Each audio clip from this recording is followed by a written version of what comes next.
حلال کمائی کرو کہ میرے نبی کا فرمان ہے جو صبح سے شام تک حلال کمانے میں تھکتا ہے اس کے اس دن کے سارے گناہ معاف ہو جاتے ہیں۔ سعد بن معاذ بیٹھے تھے، ان کے ہاتھوں پر اللہ کے نبی کی نظر پڑی تو ہاتھ بڑے سخت تھے، تو آپ نے کہا سعد تیرے ہاتھ اتنے سخت کیوں ہیں؟ کہا جی میں اپنے باغ میں خود کام سے یہ سخت ہو گئے۔ تو آپ نے سعد کا ہاتھ پکڑا اور ایسے چوما اور کہا اپنے بچوں کو حلال کھلانے، جو ہاتھ ایسا ہو جائے گا اس پہ جہنم کی آگ حرام ہو جائے گی۔ حلال کمائی کرو کہ میرے نبی کا فرمان ہے جو صبح سے شام تک حلال کمانے میں تھکتا ہے اس کے اس دن کے سارے گناہ معاف ہو جاتے ہیں۔ سعد بن معاذ بیٹھے تھے، ان کے ہاتھوں پر اللہ کے نبی کی نظر پڑی تو ہاتھ بڑے سخت تھے، تو آپ نے کہا سعد تیرے ہاتھ اتنے سخت کیوں ہیں؟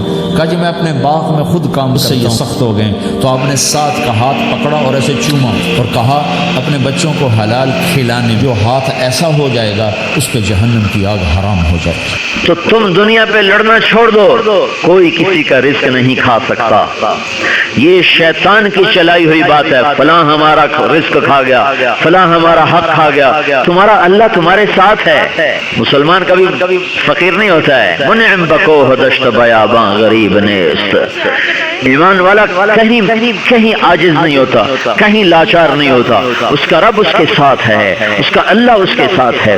اور میں قربان جاؤں، اللہ کو پتا تھا سارے بندے میرے فرما بردار نہیں ہوں گے، اس نے دعا کی قبولیت کے لیے تقوی کی شرط ہی نہیں لگائی کہ تقوی اختیار کرو گے تو ہماری دعا قبول کروں گا۔ ایک آسان سی شرط لگائی ہے کہ وہ شرط پوری کر دو، لے لو۔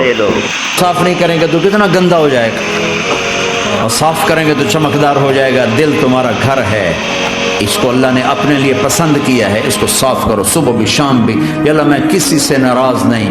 اگر تم اس مجمع میں ایسے لوگ بیٹھے ہو جو کسی سے تم بولتے نہیں ہو، بھائی بھائی ہے، دوست ہے، میاں ہے، بیوی ہے، چاچا ہے، بھتیجا، آپس میں اگر تم کٹے ہوئے ہو، ہاتھ جوڑتا ہوں اٹھتے ہی صلح کر لو۔ دل تمہارا گھر ہے، اس کو اللہ نے اپنے لیے پسند کیا ہے، اس کو صاف کرو صبح بھی شام بھی۔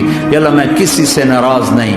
اگر تم اس مجمع میں ایسے لوگ بیٹھے ہو جو کسی سے تم بولتے نہیں ہو، بھائی بھائی ہے، دوست ہے، میاں ہے، بیوی ہے، چاچا ہے، بھتیجا، آپس میں اگر تم کٹے ہوئے ہو، ہاتھ جوڑتا ہوں اٹھتے ہی صلح کر لو، چونکہ میرے نبی کا فرمان ہے جب دو مسلمان آپس میں لڑ پڑیں اور بات نہ، باپ نے فرمایا میں بتاؤں سچی محبت کسے کہتے ہیں؟ میں بتاؤں وہ محبت جو اللہ اس کا رسول قبول بھی کرے، اور وہ محبت جو اللہ رسول کے ہاں پسندیدہ بھی ہونی، پیمنٹ نال کم نہیں بڑھنا، اسے تین کام کرنے پڑیں گے۔ تو جی کیا کیا ہیں؟ کہ فَلْيَصْدِقِ الْحَدِيثَ إِذَا حَدَّثَ، اسے زندگی بھر سچ بولنا ہوگا، جھوٹ نہیں بولے گا۔ اللہ اس کے رسول کی بارگاہ میں محبت کو حاصل کرنے کی پہلی نشانی کیا ہے؟ کہ وہ سچ بولے گا، جھوٹ نہیں بولے گا۔ دوسری کیا ہے؟ فَلْيُؤَدِّ الْأَمَانَةَ إِذَا تُؤْمِنَ، کبھی کسی کو دھوکہ نہیں دے گا۔ تَمَنَهُ وَمَنْ سَلِمَ الْمُسْلِمُونَ مِنْ لِسَانِهِ وَيَدِهِ، جو امانت میں خیانت نہ کرے، جو کسی کو دھوکہ نہ دے اور کسی کو تکلیف نہ پہنچائے، وہ سب سے اعلیٰ درجے کا انسان۔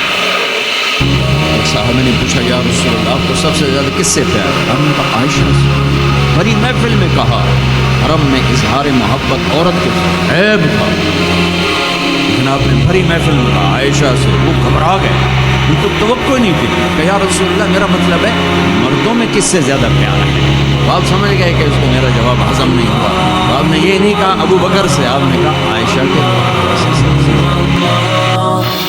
ایک صاحب نے پوچھا یا رسول اللہ آپ کو سب سے زیادہ کس سے پیار ہے؟ آپ نے کہا عائشہ سے۔ بڑی محفل میں کہا، حرم میں اظہار محبت عورت کے ساتھ عیب تھا، لیکن آپ نے